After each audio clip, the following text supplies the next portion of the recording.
So today I would like to explain to you that things do not make you happy. Which we've heard all our lives. Kids, things don't make you happy. It's not about things. We hear it every Christmas. And yet, that seems kind of like a lie, because when we get the new present, we're happy. So, what gives? One of the lessons that I've learned is that sometimes to go forward, it seems as if you have to go backwards. Because really there isn't any difference or conflict between the two. So imagine a whirlpool or a hurricane or a vortex. Imagine the orbit of a planet and tell me if it's going forward or if it's going backward.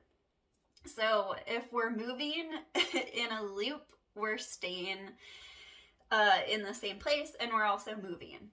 So that's kind of a really good visual image of how this is. So there really is no time, and just like looking up the etymology of a word or in the etymology of a phrase and seeing like where the connotation started, what the original meaning was, can be so helpful. Going back to this assumption, things can make me happy. Okay? What are things? We assume we know what things are, but what are things? What am I? I assumed I knew what I was. My parents assumed they knew what they were, so I just kind of took what they said for granted. And what is happy? What is it, really? Is it a thing? What are things? Oh, now we're back to the first. Okay, so things. What are things? Outside of a thought, thoughts are things, or thoughts are the pre-manifestation to things, or the idea that a thing is a thing, in that it's its own independent thing, is a thought. So the idea of you or me, things making me, I'm another thing. So a thing can make a thing happy. So what is happy? Like, can I say that I have a happy life? I am happy. How dare you say I'm not happy? Or what I really want is that actually the feeling of happiness beyond the thought that's saying, okay, I'm happy. So is happiness a thought? Is happiness a judgment? So we just dug up like a whole lot of questions and a whole lot of stuff back with that original like theme of every child's Christmas story. Things don't make you happy. It's the company of people. Oh, let's set you up for some disappointment later on. I mean, really, it's okay if things make you happy. It's okay if the company of people makes you happy, but let's really look at what's going on there. So, I believe that music makes me happy, that running in the woods makes me happy, that meditation makes me feel amazing, that appreciating beauty makes me happy, all these things. So what's actually going on there, though, is that I'm dropping the thoughts or the sense that my happiness isn't here. So when we really, really want something, like being the kid who's really excited to get that particular thing for Christmas, when we get it, like all those thoughts that we've been practicing for the entire month of December, or maybe longer, are suddenly gone. Like those thoughts, there it is, it's in front of us, like we're beholding it, wow. And all those thoughts are gone.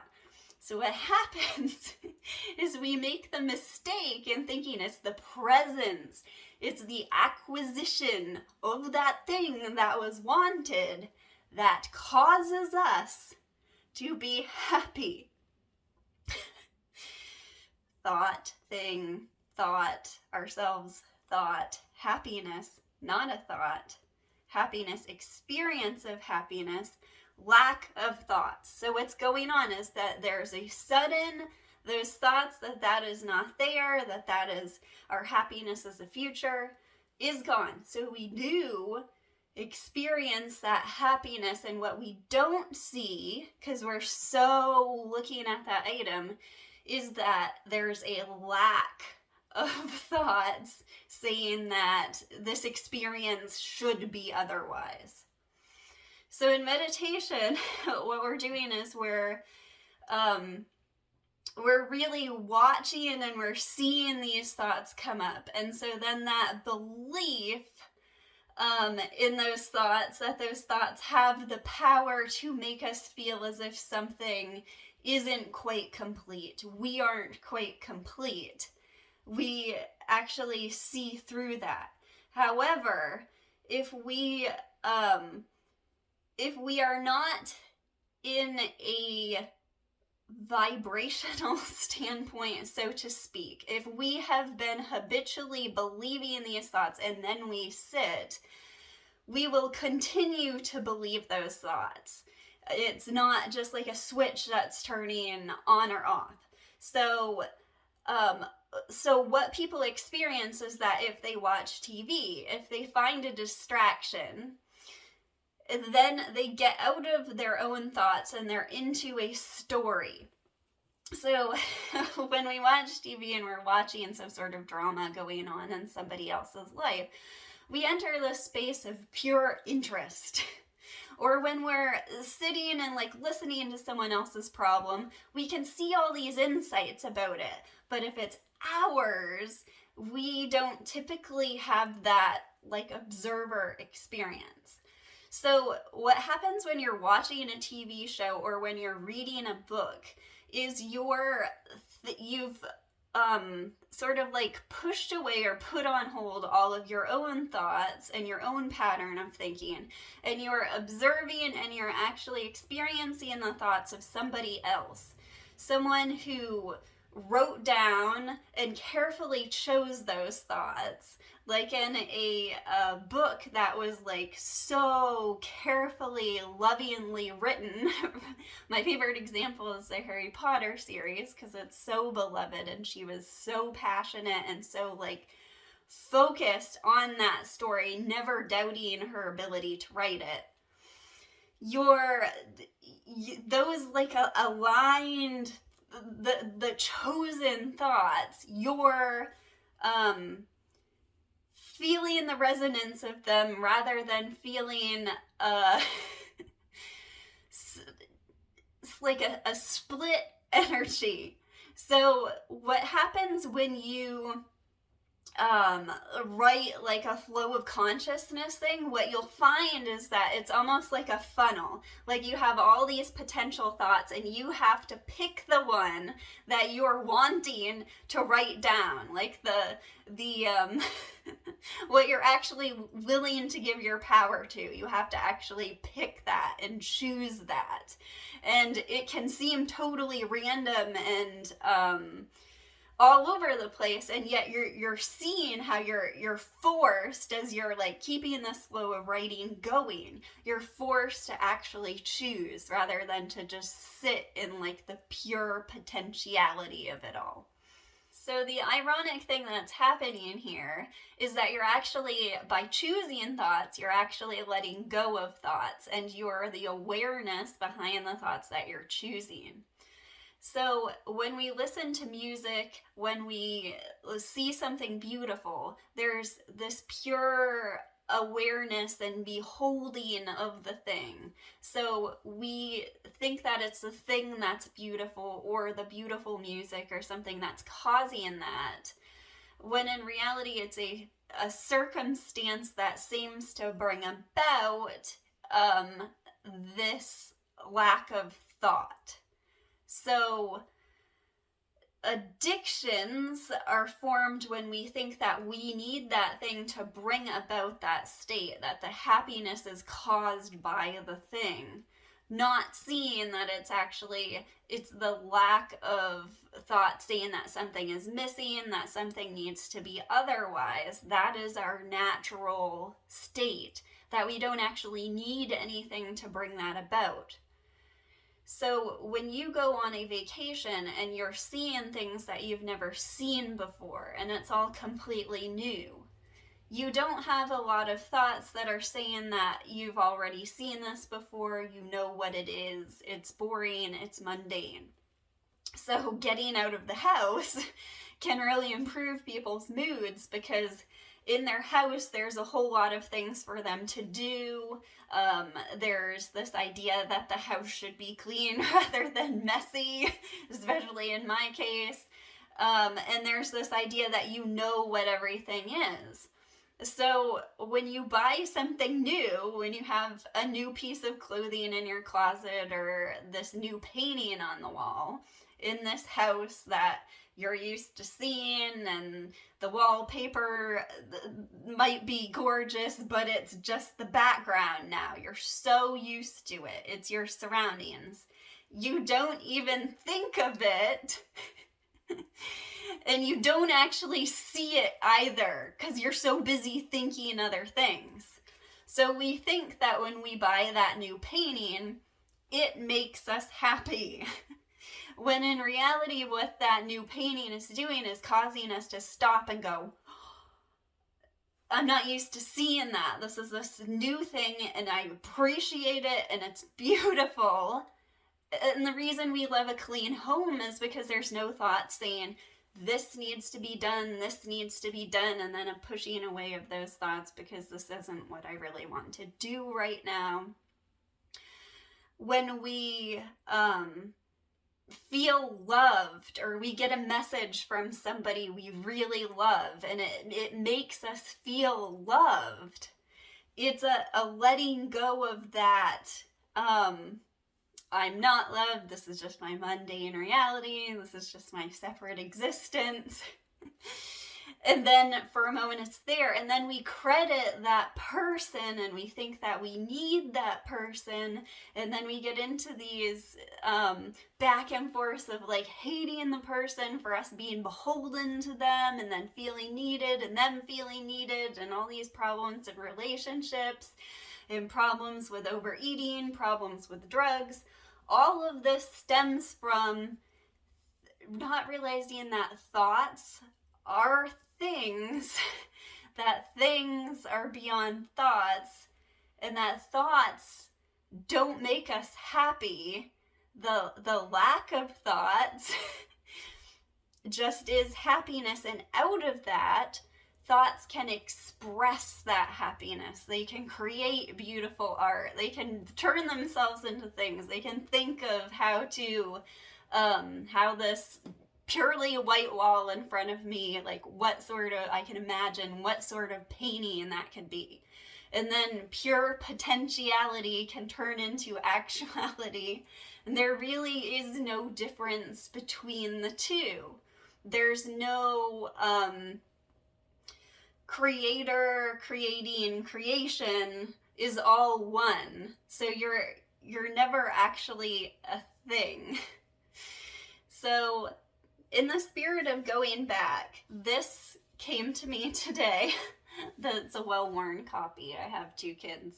So the Runaway Bunny, this was read to me when I was a kid. And if you're not familiar with it, I'm sure there are YouTube videos going through the whole book. But it's the little bunny wants to run away from his mother. And so the mother says that I will become, if you become a crocus in a hidden garden, I will be a gardener and I will find you. If you're a gardener and find me, I will be a bird and fly away from you. If you become a bird and fly away from me, I will be a tree that you come home to. And so we are creators. And if you were so one that you were not separate, but you wanted to go. You wanted to be a personality. You wanted to create. You wanted to be incredibly unique and create of your own volition. Be free to make mistakes. Like a child going away from its mother and having its independence and being able to do what it wanted finally. But you never actually split yourself. How would you do that? You would be so intimately one with yourself that it would actually seem as if you had the power to overlook that. And so Source becomes what we want it to be when we align with it. But because there is no exclusion, because this independence is, and this ability to create is not an exclusion of anything, we cannot think this is not here, this is missing, and be aligned with that and create with that.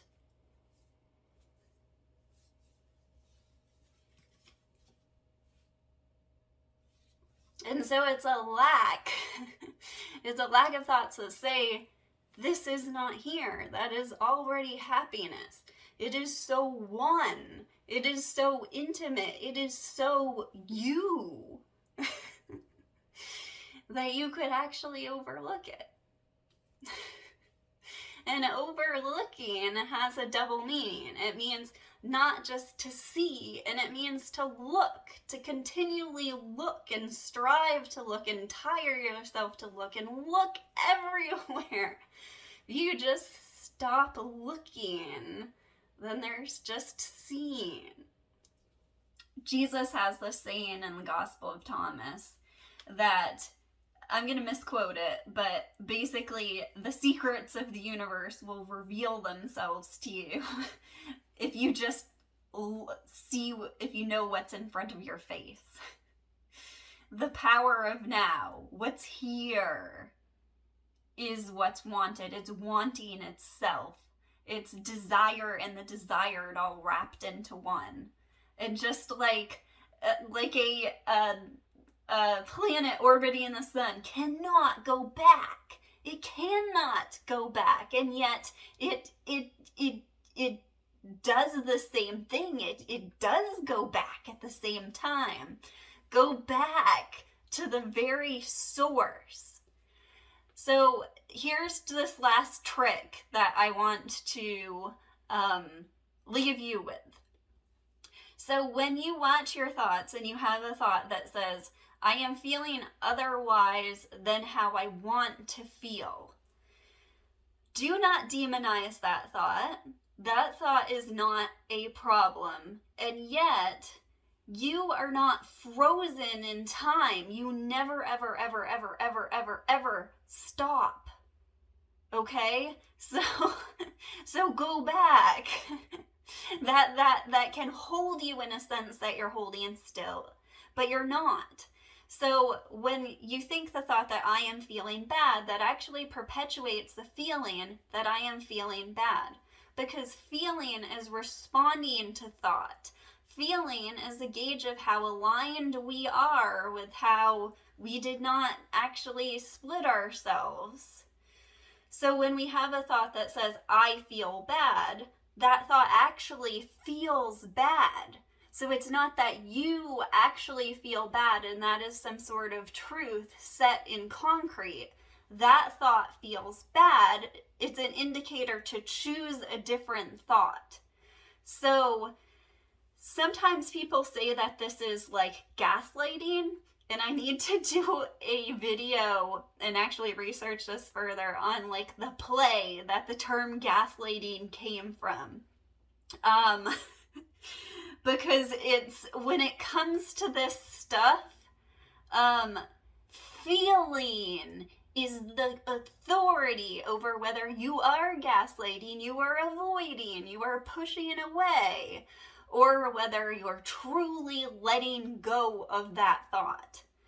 So when you have a thought that says, I am feeling bad, and we try to resist and push away that thought, we're actually giving it credit. If we could push away that thought would be a physical thing that actually was some sort of like entity or actual thing in our experience. It's not. So when we have a sense that something is missing, something is missing. Something is absent.